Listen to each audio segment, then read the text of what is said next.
Good morning everyone. Basa na tayo ng Bible. Psalm chapter 119 verse 1 to 88 and 1 Corinthians chapter 7 verse 20 to 40. Mabilis ang basa lang. Nagmamadali na guys. Each one should remain in the situation which he was in when God called him. Were you a slave when you were called? Don't let it trouble you. Although if you can gain your freedom, do so. For he who was a slave when he was called by the Lord is the Lord's freedman. Similarly, he who was a free man when he was called is Christ's slave. You were bought at a price. Do not become slaves of men. Brothers, each man, as responsible to God, should remain in the situation God called him to. Now about virgins, I have no command from the Lord, but I give a judgment as one who by the Lord's mercy is trustworthy. Because of the present crisis, I think that it is good for you to remain as you are.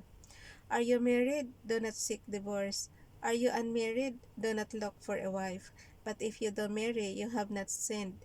And if a virgin marries, she has not sinned. But those who marry will face many troubles in this life. And I want to spare you this. What I mean, brothers, is that the time is short. From now on, those who have wives should live as if they had none, those who mourn as if they did not, those who are happy as if they were not, those who buy something as if it were not theirs, to keep those who use the things of the world as if not engrossed in them. For this world in its present form is passing away. I would like you to free I would like you to be free from concern. An unmarried man is concerned about the Lord's affairs, how he can please the Lord, but a married man is concerned about the affairs of this world, how he can please his wife, and his interests are divided. An unmarried woman or virgin is concerned about the Lord's affairs. Her aim is to be devoted to the Lord in both body and spirit. But a married woman is concerned about the affairs of this world, how she can please her husband. I am saying this for your own good, not to restrict you, but that you may live in a right way, in undivided devotion to the Lord. If anyone thinks is acting improperly toward the virgin he is engaged to, and if she is getting along in years and he feels he ought to marry, he should do as he wants. He is not sinning, they should get married. But the man who has settled the matter in his own mind, who is under no compulsion, but has control over his own will, and who has made up his mind not to marry the virgin, this man also does the right thing. So then he who marries the virgin does right, but he who does not marry her does even better. A woman is bound to her husband as long as he lives, but if her husband dies, she is free to marry anyone she wishes. But he must,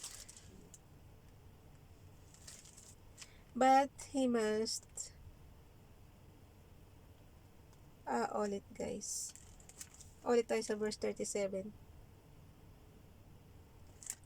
But the man who has settled the matter on his own mind, who is under no compulsion, but has control over his own will, and who has made up his mind not to marry the virgin, this man also does the right thing. So then, he who marries the virgin does right, but he who does not marry her does even better. A woman is bound to her husband as long as he lives, but if her husband dies, she is free to marry anyone she wishes, but he must belong to the Lord. In my judgment, she is happier if she stays as she is, and I think that I too have the Spirit of God. So hanggang dyan lang siya. Lipat na tayo sa Psalm 119. Mabilis ang basa lang, please. 119 verse 1 to 88. Theme, chapter 119 ng Psalm, guys. Theme, God's word is true and wonderful. Stay true to God and His word. No matter how bad the world becomes, obedience to God's laws is the only way to achieve real happiness. So yun, obedience to God's law daw is the only way to achieve real happiness. Author, Anonymous, some suggest Ezra the priest. Aleph, verse 1. Blessed are, blessed are they whose way are blameless, who walk according to the law of the Lord. Blessed are they who keep his statutes and seek him with all their heart. They do nothing wrong, they walk in his ways. You have laid down precepts that are to be fully obeyed. Oh, that my ways were steadfast and obeying your decrees. Then I would not be put to shame when I consider all your commands. I will praise you with an upright heart as I learn your righteous laws. I will obey your decrees, do not utterly forsake me. Beth, verse 9. How can a young man keep his way pure? By living according to your word. I seek you with all my heart. Do not let me stray from your commands. I have hidden your word in my heart, that I might not sin against you. Praise be to you, O Lord. Teach me your decrees with my lips. With my lips I recount all the laws that come from your mouth. I rejoice in following your statutes, as one rejoices in great riches. I meditate on your precepts and consider your ways. I delight in your decrees. I will not neglect your word. Jemel, verse 17. Do good to your servant, and I will live. I will obey your word. Open my eyes that I may see wonderful things in your law. I am a stranger on earth. Do not hide your commands from me. My soul is consumed with longing for your laws and all at all times. You rebuke the arrogant who are cursed and who stray from your commands. Remove from me scorn and contempt, for I keep your statutes. The rulers sit together and slander me. Your servant will meditate on your decrees. Your statutes are my delight. They are my counselors. Daleth. Yung mga title na ganyan guys, ano siya? Halimbawa, yung Daleth, fourth letter siya of the Semitic abjads. Nabasa ko na yan. Verse 25. I am laid low in the dust, preserve my life according to your word. I recounted my ways. Sa Google yun galing guys. Hinanap ko. Verse 25. Nagmamadali na. I am laid low in the dust, preserve my life according to your word. I recounted my ways, and you answered me. Teach me your decrees, let me understand the teaching of your precepts. Then I will meditate on your wonders. My soul is weary with sorrow, strengthen me according to your word. Keep me from deceitful ways, be gracious to me through your law. I have chosen the way of truth. I have set my heart on your laws.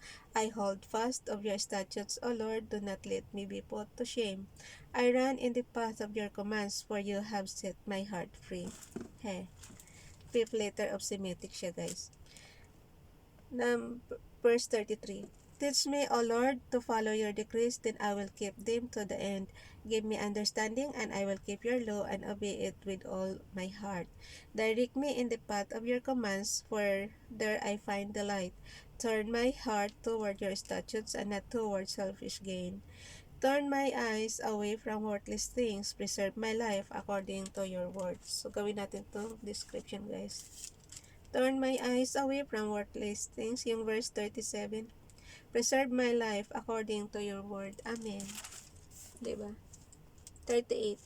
Fulfill your promise to your servants so that you may be feared. Take away the disgrace I dread, for your laws are good. How I long for your precepts. Preserve my life in your righteousness. Wow. W-A-W. Basta hanapin niyo yan sa Google, guys. Hindi ko alam kung pang anong number siya ng Semitic.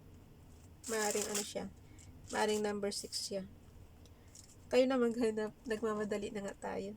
Verse 41. May your unfailing love come to me, O Lord, your salvation according to your promise. Then I will answer the one who taunts me, for I trust in your word. Do not snatch the word of truth from my mouth, for I have put my hope in your laws. I will always obey your law forever and ever. I will walk about in freedom, for I have sought out your precepts. I will speak of your statutes before kings and will not be put to shame, for I delight in your commands because I love them. I lift up my hands to your commands which I love, and I meditate your decrees. Zion, remember your word to your servant, for you have given me hope. My comfort in my sufferings in this your promise preserves my life. The arrogant mock me without restraint, but I do not turn from your law. I remember your ancient laws, O Lord, and I find comfort in them. Yung ancient laws daw, guys.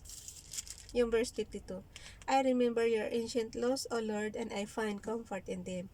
Indignation grips me because of the wicked who have forsaken your laws. Who have forsaken your law. Verse 54. Your decrees are the theme of my song wherever I lodge. In the night I remember your name, O Lord, and I will keep your law. This has been my practice, I obey your precepts. Heth 57. You are my portion, O Lord. I have promised to obey your words. I have sought your face with all my heart. Be gracious to me according to your promise. I have considered my ways and have turned my steps to your statutes. I will listen and not delay. I will hasten and not delay to obey your commands. Sa verse 60, guys. Though, verse 61, though the wicked bind me with ropes, I will not forget your law. At midnight, I rise to give your nagbabakal na yung ano ko, kakamadali. Verse 62. At midnight, I rise to give you thanks for your righteous laws. I am a friend to all who fear you, to all who follow your precepts. The earth is filled with your love, O Lord. Teach me your decrees. Death. Though good to your servant according to your word, O Lord, teach me knowledge and good judgment. Teach me knowledge and good judgment, for I believe in your commands. Before I was afflicted, I went astray, but now I obey your word. You are good, and what you do is good. Teach me your decrees. Though the arrogant have smeared me with lies, I keep your precepts with all my heart. Their hearts are callous and unfeeling, but I delight in your law. It was good for me to be afflicted, so that I might learn your decrees. The law from your mouth is more precious to me than thousands of pieces of silver and gold. Yud. Your hands made me and formed me, give me understanding to learn your commands. May those who fear you rejoice when they say me, for I have put my hope in your word. I know, O Lord, that your laws are righteous, and in faithfulness you have afflicted me. May your unfailing love be my comfort according to your promise to your servant. Let your compassion come to me, and I may live, for your law is my delight. May the arrogant be put to shame for wronging me without cause, but I will meditate on your precepts.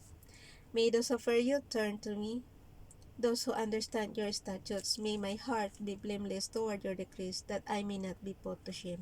Cap. Verse 81. My soul faints with longing for your salvation, but I have put my hope in your word. My eyes fail looking for your promise. I say, when will you comfort me? Though I am like a winskin in the smoke, I do not forget your decrees. How long must your servant wait? When will you punish my persecutors? The arrogant dig pitfalls for me, contrary to your law.